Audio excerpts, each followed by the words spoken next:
Hello guys, এখন বিকাল কটা হবে? মেবি মেবি না, 5টা 6 বাজে। তো আজকে আরেকটা মেনু শেয়ার করতে চলেছেন আমাদের সাথে। তো আজকে এর জন্য ডেলি ব্লগ দিইনি। তো রেসিপি দেবো আজকে হচ্ছে চিকেন বিরিয়ানি করবো। তো আগের দিন বলতে পারি ইন্সপায়ার হয়েছি, ওয়েট করছি। তো তার জন্য আমি আজকে ভাতটা বসিয়ে দিয়েছি। তো চলো তোমাদের দেখিয়ে দিই একবার। আজকে যেহেতু বাবা আছে এর জন্য আমাদের হাঁড়িটা একটু বড়, কারণ ছোটো হাঁড়িতে তো হবে না, তার জন্য। তো এর মধ্যে লবঙ্গ, এলাচ, দারচিনি, তেজপাতা, জয়িত্রী, স্টার সব দিয়ে এটাকে ভিজিয়ে রেখেছিলাম সেই দুপুর 12টা হবে, আর এখন 5টা, প্রায় 5-6 ঘন্টার মতো ভিজেছে। তো তারপরে গ্যাসের ফ্লেম অন করে বসিয়ে দিয়েছি। চলো ভাতটা হয়েছে, তারপর আমি চিকেনের প্রিপারেশন করছি। তোমরা সবাই জানো বিরিয়ানির চাল 80% কুক করতে হয়। তো সেদিন যেমন কুক করেছিলাম, আই হোপ আজকেও যেন সেমই হয়। তো হচ্ছে, তো চলো আমি চিকেনটা ব্রেক করে তোমাদের দেখিয়ে দিই কীভাবে ম্যারিনেশন করে রেখেছিলাম। তো এটা হচ্ছে চিকেন ম্যারিনেশন করে গেছিলাম, তখন দই দিয়েছি, বিরিয়ানি মশলা দিয়েছি। আজকে তো হোমমেড বিরিয়ানি মশলা করেছিলাম, আর হোমমেড বিরিয়ানি মশলা তোমাদের সাথে কোনো একদিন শেয়ার করে দেবো ব্লগে। তো আর দিয়েছি হচ্ছে তোমার কাশ্মীরি রেড চিলি পাউডার, এমনি রেড চিলি পাউডার, হলুদ, জিরে গুঁড়ো, তারপরে হচ্ছে তোমার কেওড়া জল বা গোলাপ জল, নুন দিয়ে সব মিক্স করে রেখেছিলাম। তো তখনই যখন ভিজিয়েছিলাম তখনই এটা মিক্স করে রেখেছিলাম। তো এখন মানে ম্যারিনেশন অনেকক্ষণ হয়ে গেছে, এরপর এটা কুক করবো। তো চলো দেখতে থাকো।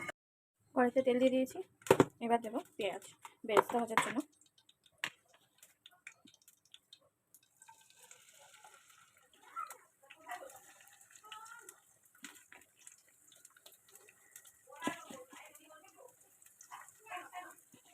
আর এখানে আলু কেটে রেখেছি, আজকে মাংসের সাথে আলুটা একবারে সিদ্ধ করে নেবো।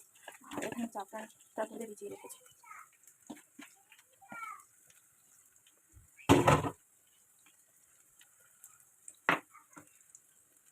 এর মধ্যে একটু নুন দিয়ে দিলে না পেঁয়াজ ভাজাটা তাড়াতাড়ি হয়ে যাবে। সরি, বেরেস্তা।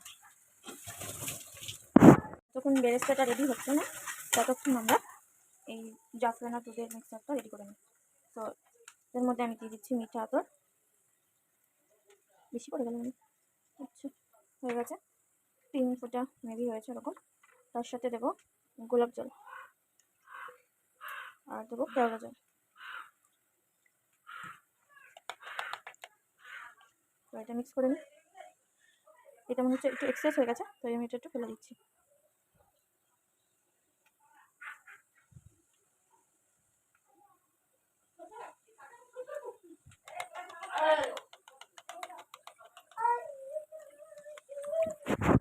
বেরেস্তা ভাজা কমপ্লিট। এখন আমি আলুগুলো অল্প হলুদ আর নুন দিয়ে ভেজে নিচ্ছি। ওটা এখন ভাজতে দিয়ে দিয়েছি। আলুটা একটু যেহেতু আলুটাকে আমি সিদ্ধ করবো না, মাংস সিদ্ধ করবো তার জন্য। এটাকে এবার 30 থেকে 40 সেকেন্ড একটু নাড়াচাড়া করার পরে যখন এটা থেকে একটু স্মেল উঠবে তখন আমি বেরেস্তা থেকে 1 মুঠ বেরেস্তা তুলে কড়াইতে দিয়ে দেবো। চলো দেখি।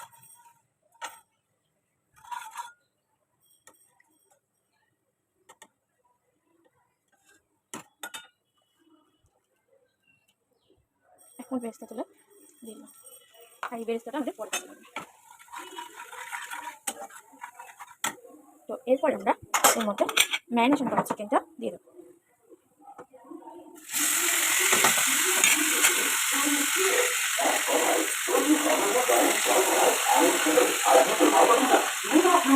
দিয়ে নেওয়ার পরে এটা একটু নাড়িয়ে নেবো।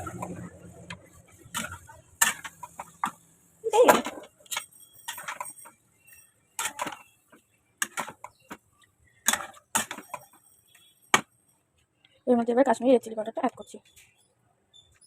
যেহেতু আমরা বলেছিলাম যে ঝাল বেশি খাই, তো এটা যদি ঝাল না লাগে, মানে আমি তখন এমনি লঙ্কাগুলো দিয়েছি, তো তারপরেও রেড চিলি পাউডার যদি ঝাল না লাগে তো আমাকে আরও লঙ্কা অ্যাড করতে হবে।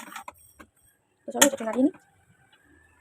এটা এখন কষতে দাও, এখন এটা কষুক আর কালারটা এসে যাবো, লুকিং লাইক আ ওয়াও না। সো চলো এরপরে এর মধ্যে আলুগুলো অ্যাড করে দেবো। আর চিনি আছে জানো তো, আমি না চিনিটা চালাই না, একটা আওয়াজ হয় না আমার, মানে রান্না থেকে মনটা ঠিক হারিয়ে যায়, এর জন্য আমি চালাই না। তো চলো দেখতে থাকো। এর মধ্যে আলুগুলো অ্যাড করে দিয়েছি, এবার এটা কষতে থাকো আর আলুগুলো সিদ্ধ হোক। তো আমি মাংসগুলোকে তুলে নিয়েছি, যেহেতু এটা ওভারকুক হলে আবার দমে যাবো যখন তখন গলে যেতে পারে, তার জন্য। আর এটা হচ্ছে আলুটা একটু সিদ্ধ হওয়া বাকি, তাই এটা আলু সিদ্ধ হতে দিয়ে দিয়েছি। তো চলো দেখা যাক। তো আলু সিদ্ধ রাখলে আমার খুন্তিটা দেবে যাচ্ছে,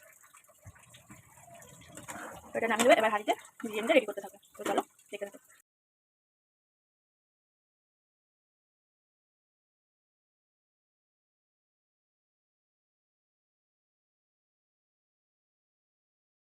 তো এবার সাজানোর পর হাত ধুয়ে নাও, ওর হাতটা ধুয়ে দাও।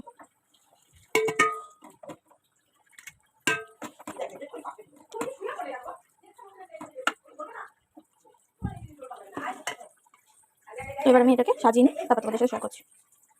আর আজকে এটা আমি লাইন বাই লাইন সাজাচ্ছি, তোমাদের দেখাচ্ছি। ভালো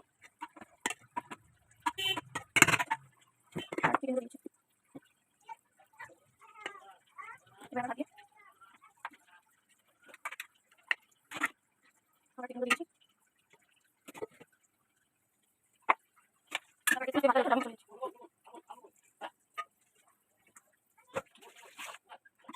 এবার কড়াইতে গাইনি হালকা দিলাম।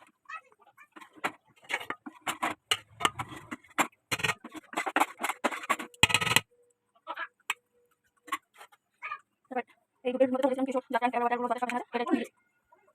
আমি ক্রসিং করে দিলে তারপর ভালো আছে। তাহলে বেশি টাকা বাইরে বসে আমি একটু দিয়ে দিই।